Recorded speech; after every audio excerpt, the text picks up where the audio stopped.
Hey guys, SweetBananaGaming here, coach for Orlando Solgaleo, here with the PGBL Week 3, Season 4, Team Builder for our match against the Cincy Scizors. If you have not already checked out Week 2, or Week 1 for that matter, go ahead and check that out. I have a playlist on my channel, should be accessible from my channel. If you want to check out Viz's channel, it will be in the description as well. And, yeah, we're gonna get right to it, but yeah, if you haven't checked out Week 1 and Week 2, definitely check those out first. Check out the team builders. I guess you don't have to check them out first, but, you know, it'll spoil where we're at record-wise, if you wait. But anyway, okay, so, this match, we made a couple trades for, starting with, going into effect this week. We swapped out, Azelf and Pyukumuku, and I know I haven't used Azelf yet, and I wanted to get a lot more use out of Pyukumuku, but what happened was somebody gave up Suicune. Suicune became available. So I decided to get Suicune as a water type instead of Pyukumuku, but had to take the tier 2 slot, so replaced Azelf. And then in Pyukumuku's tier 5 slot, we picked up Trevenant. And so that's going into effect this week. And Suicune is actually going to be making an appearance in this week's match. So, well, I'll get to that in a minute. Basically, I mean, Suicune and Pyukumuku kind of do a little bit of the same thing. Pyukumuku is arguably more annoying to deal with, but Suicune has that little bit more, I don't know if versatility is the best word for it, but I'll say versatility, because you can play offense with Suicune as well. Even with defensive build, you can boost, you can use rest, but we'll get to this set in a minute. Also, before we get into the real breakdown, like, comment, subscribe if you haven't subscribed already, so that you stay up to date on all of this stuff. Okay, so let's get the quick breakdown of the Cincy Scizors team right here. The two Z users are Kartana and Kamo-O. Kartana, one of the big threats here. I mean, he has a lot of things that could be potential threats all around. Like, Kartana's generally a threat all around. Neolego could be as well, depending on how it's used. I mean, it's very weak to a couple of Pokemon on my team. However, yeah, what's its defense, actually? Its defense is only 47. So it's very weak to physical. Like, actually, Kartana and Neolego are kind of the inverses of each other. Because Neolego has good special defense and special attack. Kartana has good attack and defense. And then kind of paper thin on the other end of the spectrum. But Neolego and Kartana are pretty good, pretty big threats on his team. Staraptor could be threatening. Staraptor has a good attack stat. Could run Scarf. Crocodile is threatening with either Intimidate or Moxie. Magmortar has some good punch behind it. Mega Glalie is, I mean, not necessarily the most threatening, but can pose a problem to Suicune because of Freeze Dry. So, I mean, can't really take that for granted. It gets access to, like, Crunch and stuff as well. It has Refrigerate. Basically, the biggest threat, the biggest thing it threatens is Landorus, and I guess Tangrowth. But we'll get into that because you guys haven't seen my whole team yet. Was there anything else about this team? Oh, as far as who I think he'll bring. It's interesting he has Kamo-O as a Z user because he can't use his signature Z move. I'm not sure who else he'd give it to. Neolego or Crocodile, I don't know. Staraptor even. But so if I had to guess, well, I think he'll bring Kartana. I think he'll definitely bring Kartana. It's a big force to be reckoned with. It's the fastest Pokemon on his team. You guys can't see the stats because I only have a limited window space to show you guys, but the highest speed stat he has on his team is 109. Next highest is Neolego at 103, and then Staraptor and Mega Glalie at 100. So, we match up decently in speedy Pokemon. The fastest Pokemon on my team is faster than the fastest Pokemon on his team. Of course, he could run Scarf on a few things to get the upper hand on that. Or one of a few things, or a few things. But we are going to still be playing some of the speed control game here in this match. Alright, so who would we bring? Kartana, I feel like, is a must. Crocodile is pretty threatening could be pretty threatening to my team, I should say. And also, given I have some, as you can see with the first 3 Pokemon on my roster here, I have some good Sandstorm synergy. So he might want to take advantage of that, knowing that Tyranitar could come out and with Sandstorm, so take advantage of the little boost from that. Araquanid, I'm not sure, because he might want to set webs for his speed control, and also it does do good damage to Landorus, being a pretty strong water type. So let's see. Kartana for sure, possibly Neolego. I think he could play this a few different ways. He absolutely could, he has a lot of opportunity to set. He has a bunch of Stealth Rock setters, and with Neolego and Mega Glalie, he can set Spikes and Toxic Spikes. And then with Araquanid, he can set Sticky Web. So he has a lot of potential for hazards. So that's why it's important that on Landorus, I'm bringing Defog, and I actually went through a couple different potential sets on Landorus. And I'll do that in more detail in a moment. So let me think. Kartana, Clefable is probably useful with Unaware to prevent, like, because I have Dragon Dance Tyranitar, I have Calm Mind on Suicune, and I have other Pokemon that could boost. So Unaware Clefable seems likely, potentially Magic Guard if I get rocks up, but more likely Unaware. Unaware is probably more useful. So Kartana, probably Clefable, probably Neolego. Rotom could, I don't know about Rotom, could give him a spin blocker if he thinks, I don't know if he'd think I would bring Hitmontop to this match. Hitmontop could threaten Glalie, Crocodile, and Kartana to some extent, I guess. I don't know that he'd think I'd have, he has more answers to it than not, so he shouldn't think I would bring it. So maybe he won't bring Rotom, but it would give him some Volt Switch, possibility, like along with Staraptor, have a Volt Turn Core. Not totally sure about that. But, so I would say, Kartana, Clefable, Neolego, Staraptor, maybe. Crocodile, and Araquanid? I don't know if that's right. Because, he has a lot of options. What's most threatening to my team? Actually Mega Glalie, it does threaten, a couple of on my team. Again, mainly Landorus, so if he really wants to bring for Landorus, but I don't know how Freeze Dry works. If he's thinking Volcanion, I don't know how Freeze Dry works in that scenario, because it's super effective on water, but it's not very effective on fire, so I guess it would just be neutral. So, maybe he wouldn't bring Mega Glalie just because Volcanion could wall it. I think it gives him... I don't know, now that I have Suicune, though, it gives him an answer to Suicune and Landorus, so and it threatens, Tangrowth, so, yeah, maybe he would. Yeah, so Mega Glalie, Crocodile, Kartana, Neolego, Clefable, and Staraptor, maybe? I don't know. There's a couple different options. I did do most of my team building, actually. With Strike Hero, we would go back and forth, tossing out ideas and stuff, helping to build the team.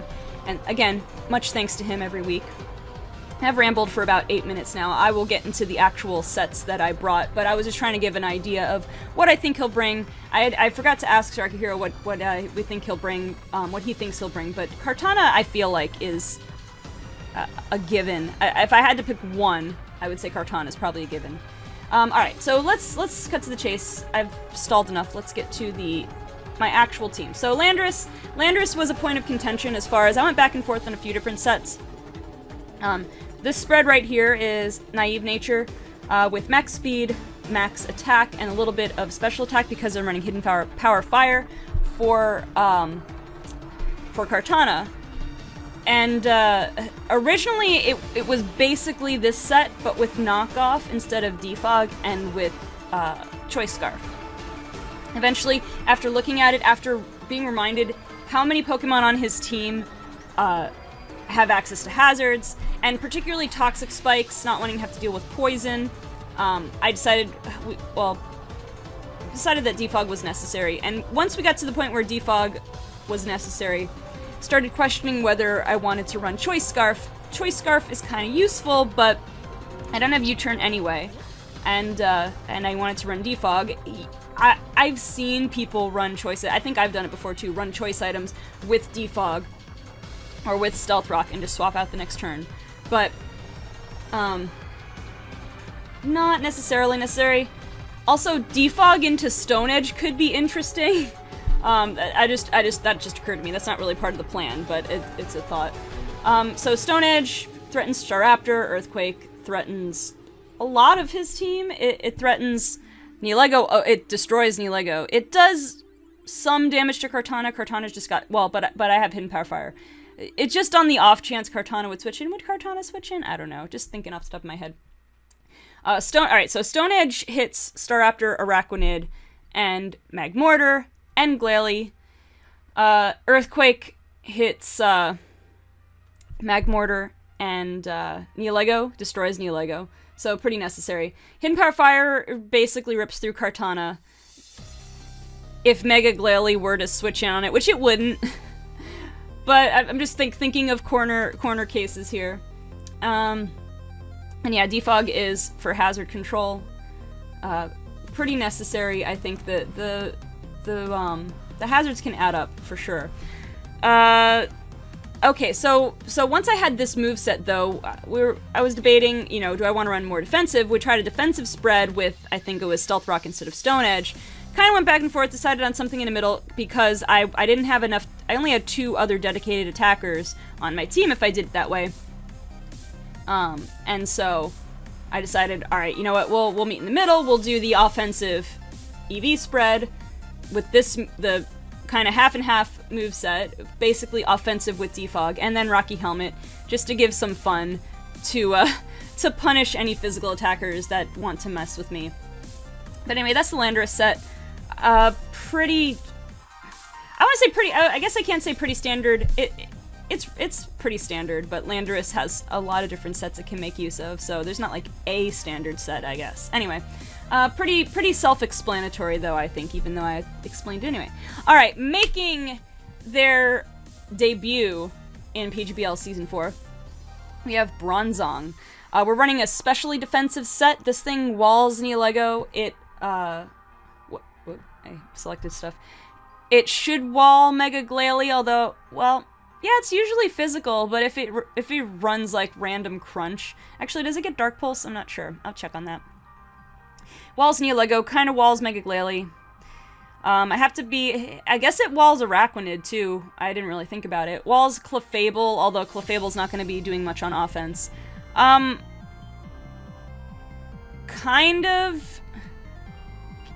of walls. It doesn't quite wall Kama-O, I guess, because I'm only a neutral to fighting and I'm especially defensive. But does some good here as a wall on my team. Just have to watch out for Crocodile, that I don't get pursuit trapped by it. But running Levitate so that I can potentially switch into an Earthquake.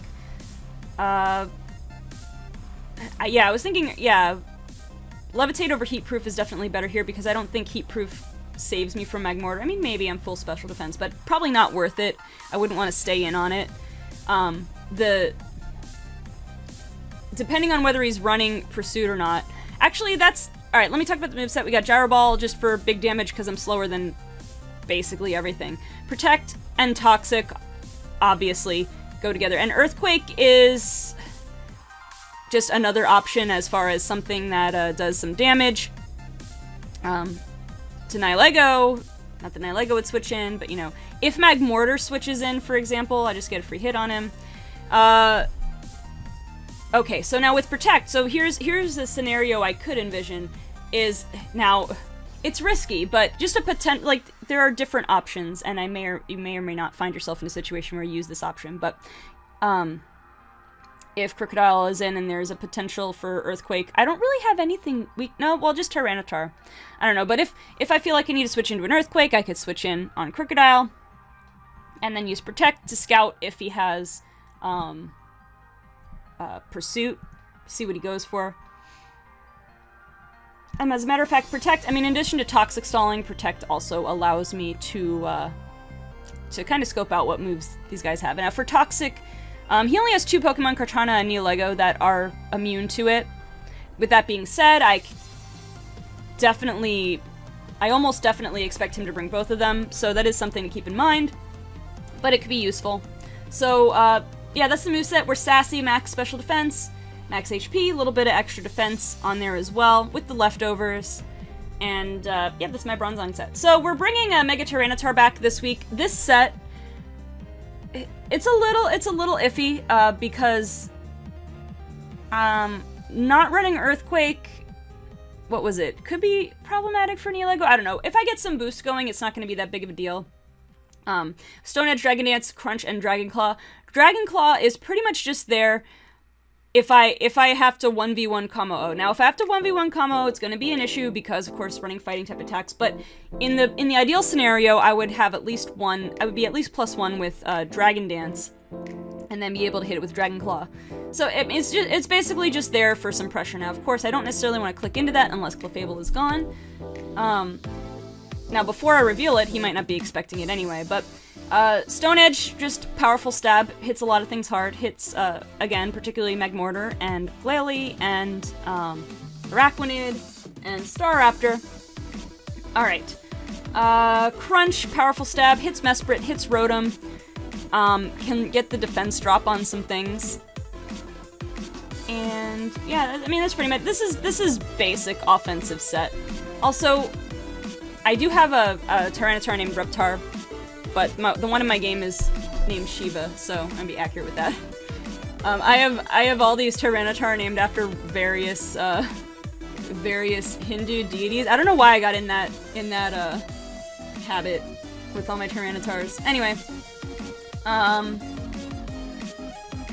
yeah, there's not too much to explain. We're jolly. We're max attack. We're max speed. I can't remember if my one in the game is the extra 4 in special defense or the extra 4 in HP, one or the other. But yeah, pretty self-explanatory. I don't want to spend too much time on it. Alright, we're bringing back Amelia, and the thing with Amelia that has been bothering me is I feel like I burn her too soon. I bartered her the other 2 matches. I feel like I burn her a little too soon. Like, burn through her. So, unfortunately, like, originally when Landorus had Stealth Rock for that brief period of time, I was thinking, well, lead Landorus instead, put some pressure, because I have Defog, get some rocks up turn 1.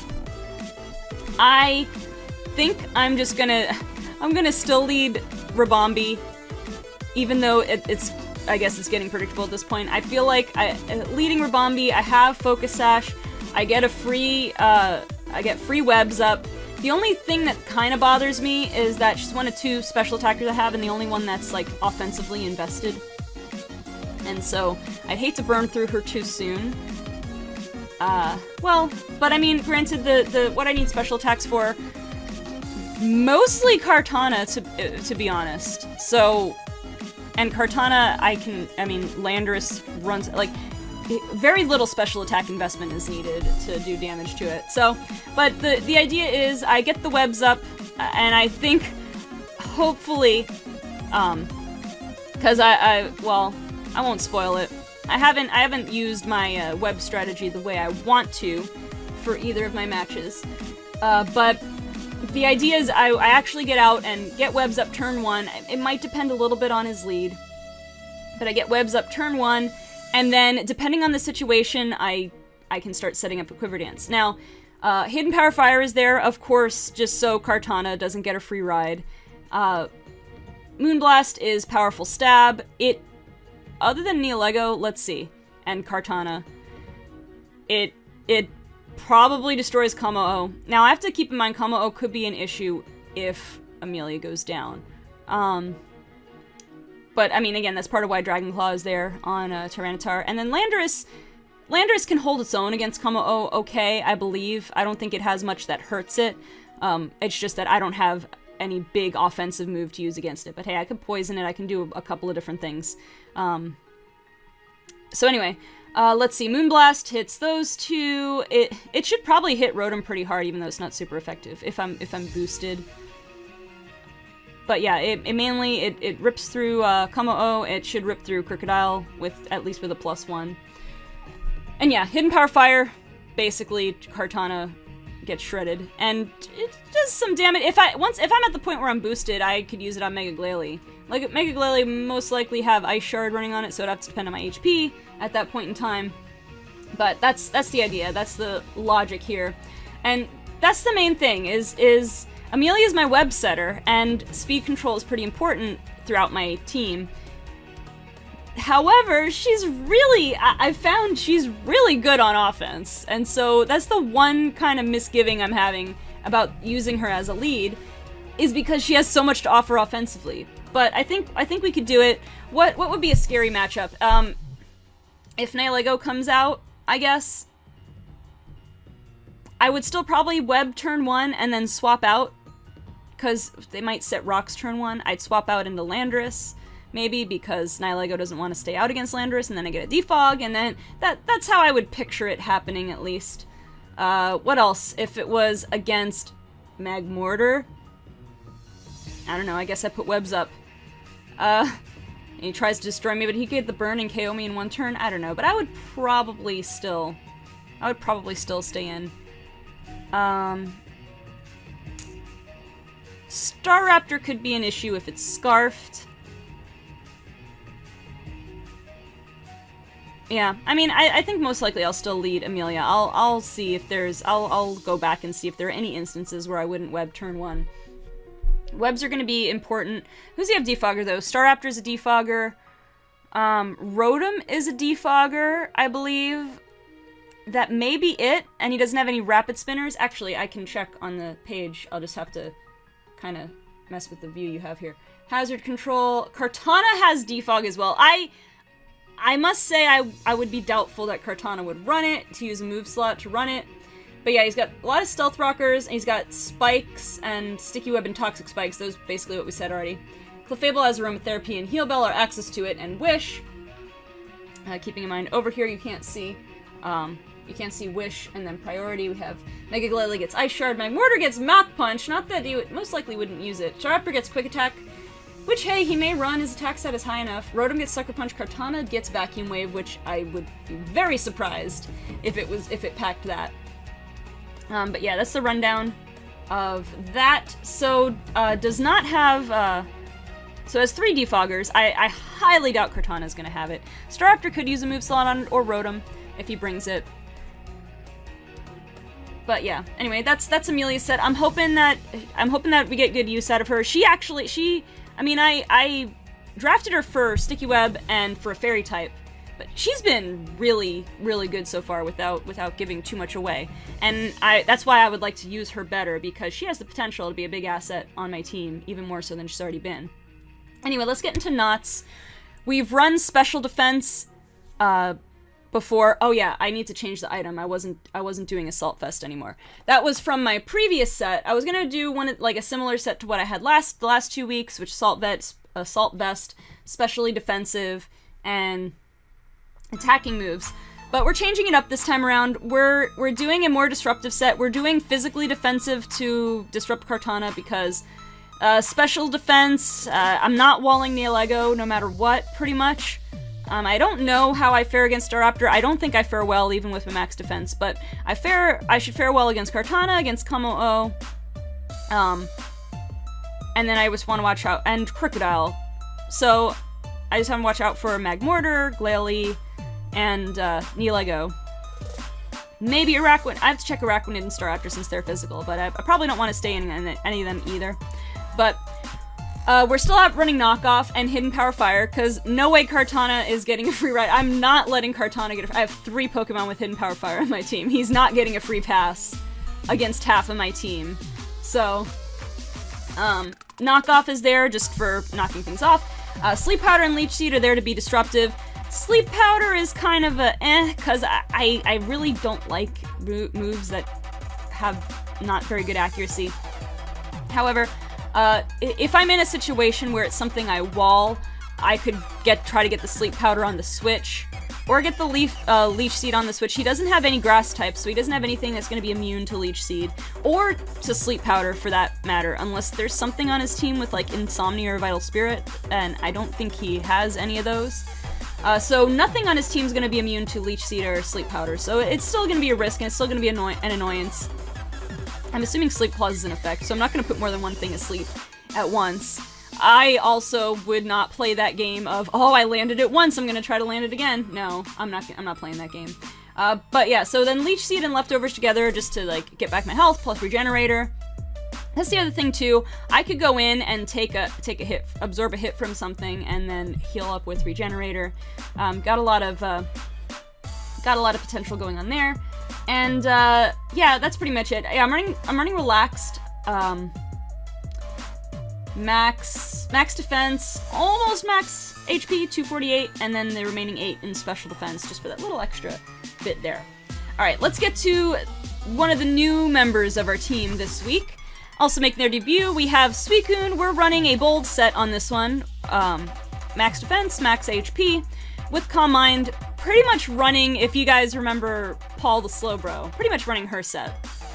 Scald and Calm Mind, and in this case we have Rest and Sleep Talk to prevent getting toxic. One cool thing is if toxic spikes do go up to stay, we can run Rest, and it'll be okay. And I rhymed. I realize I have 3 Pokemon with leftovers, which I believe is fine.